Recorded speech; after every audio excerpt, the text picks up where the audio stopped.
Go. Hi guys, welcome back to my channel. Today we're going to be making banana bread. If you have overripe bananas, don't worry, we can make banana bread with them. So let's get started with our ingredients. We need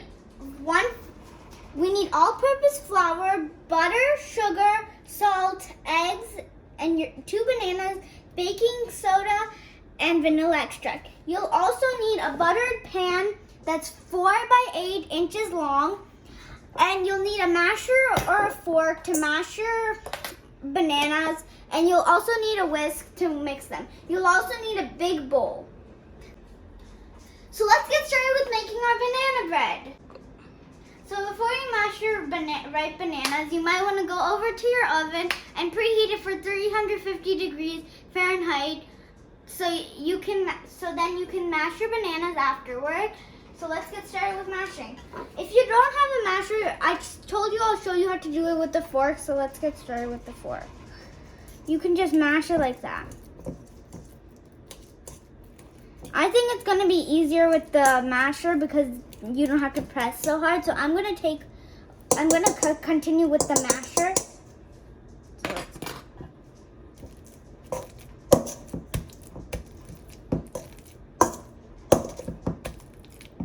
You can mash this for about a minute or 2 just to let it mash properly.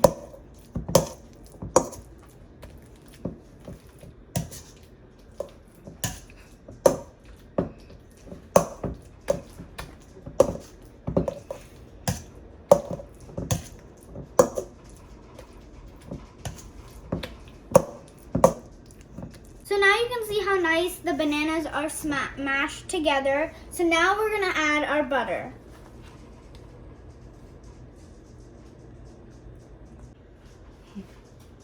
So after you add the butter with the mashed bananas, you should mix it very nicely so it becomes nice. And then you can add the rest of your ingredients.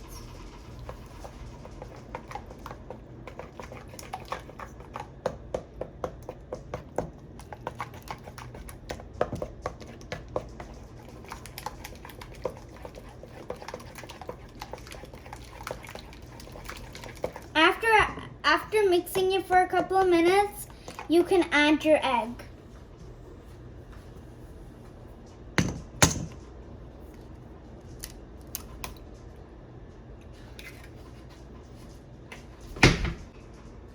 So now we have to after pouring your egg in, you should nicely beat up the egg, and you should do this for a couple of minutes so it's nicely beat up.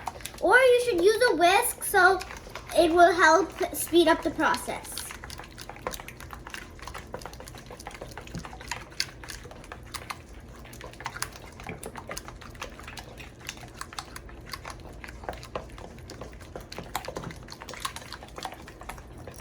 Now my mom is gonna add a pinch. Now my mom's gonna add a pinch of salt to give it some flavor.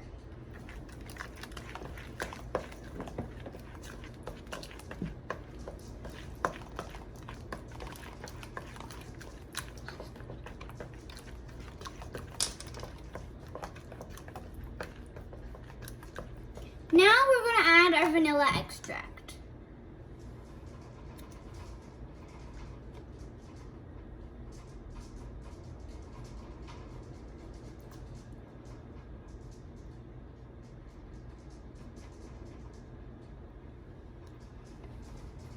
Now we're gonna mix.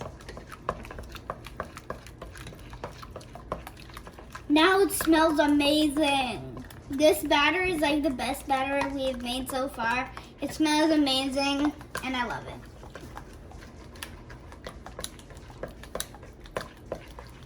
Now we're gonna add our sugar. Just nicely pour it in.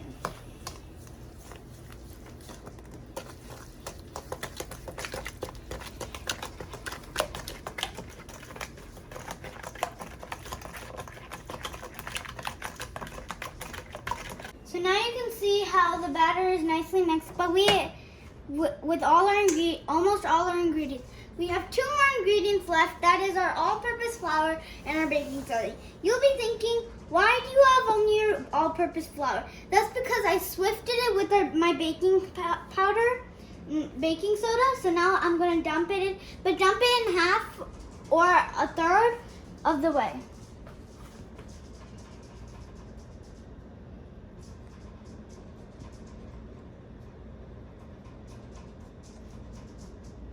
Now I'm going to mix.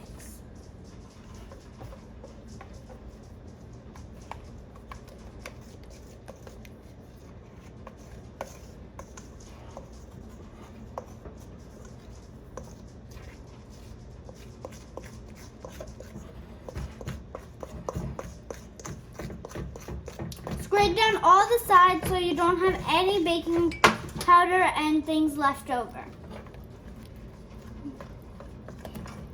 Now I'm going to add another third.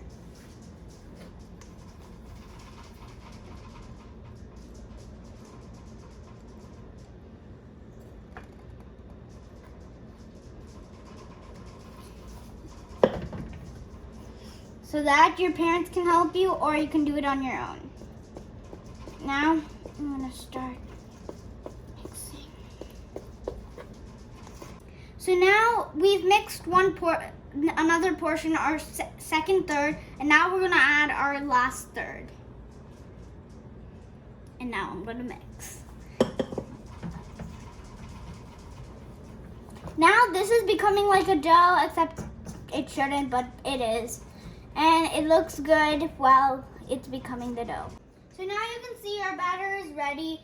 It has a good texture. So now we're gonna pour it in our 4x8 loft pan that is buttered. But if you don't have butter, you can just use, if you don't have a pan, you can just use a normal, any pan you have at home that's small, that is like a 8-inch pan.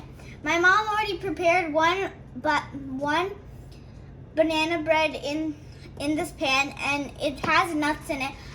Personally, I don't like nuts, so that's why we're making a different batch. You can add nuts just here and there. Just make them into, cut them into small pieces and put them in places. So now we're gonna pour this batter into our pan.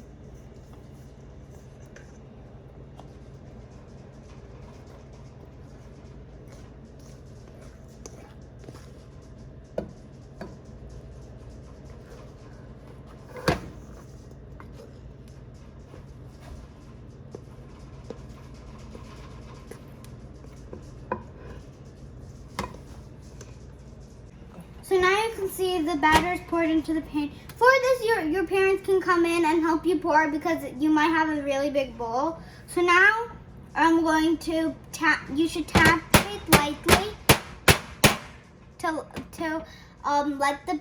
make the banana bread batter a little even. Otherwise, it's not even and it's like clumped up. So you can see our batter is ready, and now it's time to put this bad boy in the oven. Be very careful and ask your parents for help, or have a parent supervise when you're doing this. And now we wait for an hour to let this bake. I'll see you guys back in an hour. Bye! Well, welcome back, guys. So now our bread is ready, I think. So we're going to check it out right now. It's been an hour, so let's go. Take it out slowly with an adult's help or adult supervision. And take a toothpick or a little rod that you have and poke it in nicely. Put it a little deep and then pull it out. If nothing's on it, it's good. We have nothing on our first pick. Second one is good. And now you can do one in the middle, or you don't have to do any more. Clean. So now we can take out our bread. It's ready. So now we're taking it out. See, our bread is ready, and now it's cooling off. We need to leave it on a cooling rack or just somewhere so before you cut it, you must let it cool. Otherwise, if you cut it immediately, it will be too hot and your hands will burn. So now you can see the bread is ready, but it's cooling off, so it's not too hot and burns your hands.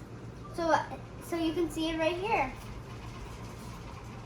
We have a cooling rack, but if you don't have a cooling rack, it's alright. You can put it on a plate and let it cool for a couple of seconds or minutes, and so it doesn't burn your hands while you're cutting it.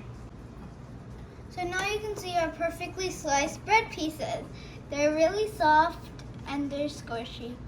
They look as good, but now let's see if they taste as good as they look.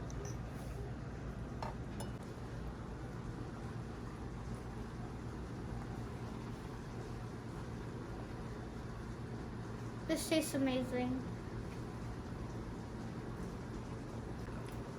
This tastes it's so soft, it tastes as good as it looks. Please hit the subscribe button, hit the bell icon, and hit the like button.